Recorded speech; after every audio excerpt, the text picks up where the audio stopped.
Eu cumprimento a todos com a gloriosa paz do nosso Senhor e Salvador Jesus Cristo.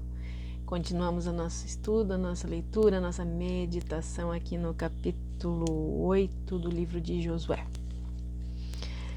Então o Senhor falou a Josué e o encorajou: não temas e não desanime. Toma contigo todos os guerreiros de Israel, te levanta, sobe contra Ai. Eis que eu entrego em tuas mãos o rei de Ai, seu povo, sua cidade, sua terra. Tratarás Ai e seu rei como trataste Jericó e seu rei.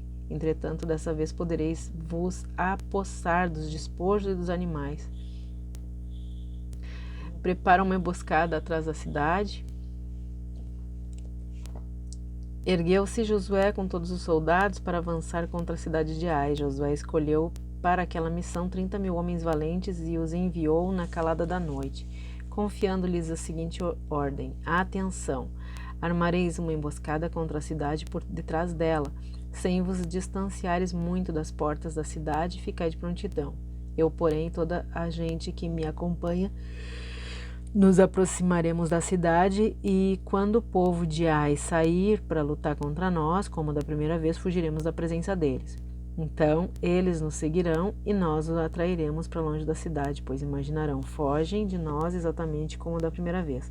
Entretanto, saireis rapidamente da emboscada para tomar posse da cidade desprotegida.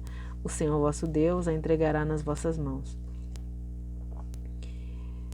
Tomada a cidade, a incendiareis e, agindo de acordo com a palavra do Senhor, vede que vos dei uma ordem expressa. Tendo-os enviado Josué, foram eles ao lugar da cilada e se posicionaram entre Betel e Ai, a oeste de Ai. Josué, todavia, passou aquela noite com o povo. No dia seguinte, tendo-se levantado ao raiar da aurora, passou em revista o povo e, juntamente com os anciãos líderes de Israel, partiu à frente do povo para atacar a cidade de Ai. Todos os soldados que estavam com ele subiram também, aproximaram-se da frente da cidade e acamparam ao norte de Ai, ficando o vale entre eles e a cidade. Josué tomou cerca de 5.000 homens e os colocou de emboscada entre Betel e Ai, a oeste da cidade. O povo que estava no acampamento ao norte da cidade, assim como aqueles guerreiros que estavam em posição de emboscada a oeste, ficaram apostos. Naquela noite Josué avançou até o meio da planície. Assim que o rei de Ai observou essa movimentação dos israelitas, ele e todos os homens da cidade se apressaram, levantaram-se de madrugada e partiram para enfrentar Israel no campo de batalha, no local de onde se avista a Arabá, as campinas do Jordão, mas não suspeitavam que havia uma emboscada armada contra eles na retaguarda da cidade. Josué e todo Israel fingiram-se derrotados por eles, fugiram pelo caminho do deserto. Todos os homens que se achavam na cidade de Ai saíram em perseguição deles, quando, com grandes brados, assim, ao perseguirem Josué, afastaram-se da cidade. Não ficou nenhum homem só em Ai, nem em Betel, que não saísse em perseguição de Israel. Deixaram a cidade aberta e desguarnecida, na ânsia de perseguir e humilhar Israel. Então o Senhor falou a Josué: estende, pois, a lança que tens na mão contra Ai, porquanto vou entregá-la agora nas tuas mãos. Josué estendeu contra a cidade a lança que tinha na mão. Ao estender ele a mão, os homens que estavam em prontidão na emboscada saíram às pressas do seu lugar, correndo entraram na cidade, tomaram-na, apressaram-se em incendiá-la. Quando os homens de Ai olharam para trás, viram uma grande nuvem de fumaça subindo do céu em direção ao céu. Uma grande nuvem de fumaça subindo da cidade em direção ao céu. Não tinham para onde escapar, pois os filhos de Israel que fugiam para o deserto se voltaram contra seus perseguidores. Observando Josué e todo Israel que os homens da emboscada tinham tomado a cidade, que desta emanava muita fumaça, eles deram meia volta e atacaram os homens de Ai. Os outros israelitas também saíram da cidade para lutar contra eles, de maneira que acabaram totalmente cercados, tendo os filhos de Israel dos dois lados. E aconteceu que os israelitas os mataram de todos, sem deixar um único sobrevivente nem fugitivo. Contudo, prenderam vivo o rei de Ai e o conduziram à presença de Josué. Logo depois que Israel terminou de matar todos os habitantes de Ai, no campo e no deserto, onde haviam perseguido e que todos, até o último, caíram ao fio da espada, todo o povo de Israel voltou a Ai e matou o restante da população que lá havia ficado. Naquele dia, 12.000 homens e mulheres caíram mortos. Esta, pois, era toda a população da cidade de Ai. Pois Josué não recuou sua lança até certificar-se de que toda a população de ali havia sido exterminada. Entretanto, Israel se apossou dos animais e dos despojos da terra daquela cidade de acordo com as instruções expressas que o Senhor havia dado a Josué. Josué queimou Ai e a reduziu a um monte de escombros, um lugar desolado até o dia de hoje. Quanto ao rei de Ai, enforcou-o numa árvore, e ali permaneceu seu corpo até a tarde. Ao pôr do sol, Josué mandou que tirassem o cadáver do rei da árvore e que tirassem a porta da cidade, que o atirassem na porta da cidade. Sobre ele ergueram um grande monte de pedras que permaneceu lá até os dias de hoje, até os nossos dias. Então Josué construiu no Monte Ebal um altar e consagrou ao Senhor Deus de Israel, conforme Moisés, servo do Senhor, havia ordenado aos filhos de Israel. Ele o construiu de acordo com o que está escrito no livro da lei de Moisés, um altar de pedras brutas, não lavradas, nas quais não se usou ferramenta alguma de ferro. Sobre ele ofereceram ao Senhor holocaustos e sacrifícios de paz e comunhão. E ali Josué escreveu sobre as pedras uma cópia da lei que Moisés havia escrito.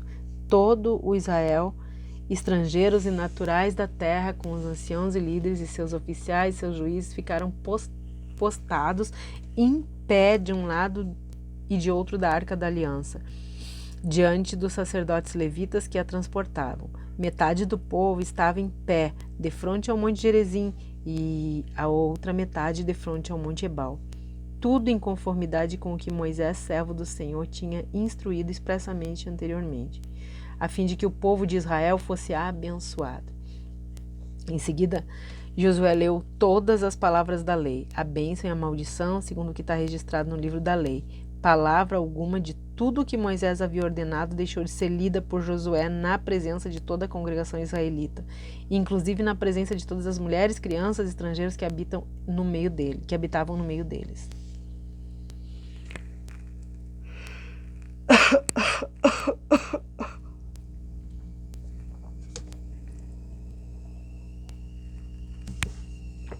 Queridos, nesse capítulo, Deus está explicando que o plano original para aquele momento era muito diferente.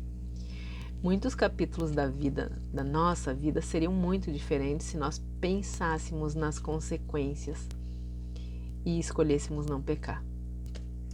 Mas, apesar de tudo, Deus sempre toma a nossa vida a partir dos nossos fracassos e nos toma de novo e nos põe novamente no caminho do sucesso. Quando nós reconhecemos o erro, que nos arrependemos, então nós permitimos que Deus opere no nosso fracasso, transformando as derrotas em vitórias.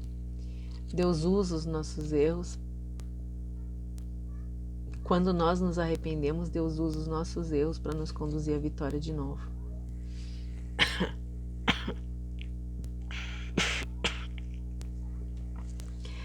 Essa é uma boa notícia, né? Essa notícia deve causar em nós um alívio muito grande. E principalmente essa notícia deve causar um alívio muito grande nos pais que erraram na educação dos filhos, em esposos e esposas que cometeram erros no casamento e em todas as pessoas que arruinaram as suas vidas, né, ou até mesmo a vida dos outros com os seus pecados. Esse texto mostra que Deus pega os cacos de uma vida destruída pelo pecado e reconstrói. Ele é especialista, queridos. A ordem aqui foi para o povo agir como quando ele foi derrotado, né? Deus manda fingir que está fugindo, como na primeira tentativa para conquistar a cidade de Ai, e durante a fuga o outro grupo invadiria por outro lado e entraria na cidade, né? O relato da destruição de Jericó mostra que os planos de Deus para conquistar Ai eram diferentes.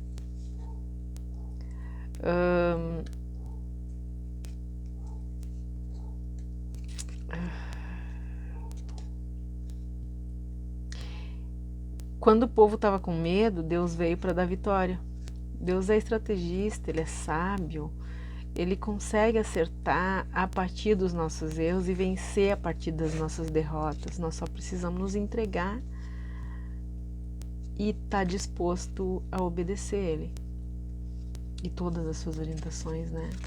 Não adianta obedecer uma orientação, são todas. Queridos, é maravilhoso nós saber que Deus jamais abandona seus filhos. Mesmo quando seus filhos lhe abandonam, Ele ainda não abandona eles. Mesmo quando nós abandonamos Deus, Deus não nos abandona. Deus dá liberdade para que os seus filhos desenvolvam um plano estratégico, desde que esse plano esteja em harmonia com os seus princípios e leis. Ele sempre tem um propósito para cada situação. Ele age na nossa vida para que nós possamos testemunhar dele. Quando nós entregamos o nosso sucesso ou o nosso fracasso para Deus, estejam certos que Ele vai nos surpreender com o resultado, só para que nós possamos testemunhar sobre Ele. Porque esse é o objetivo dele, que Ele seja conhecido através das nossas vidas, no mundo todo. Que o plano de salvação dele seja conhecido através das nossas vidas, no mundo todo.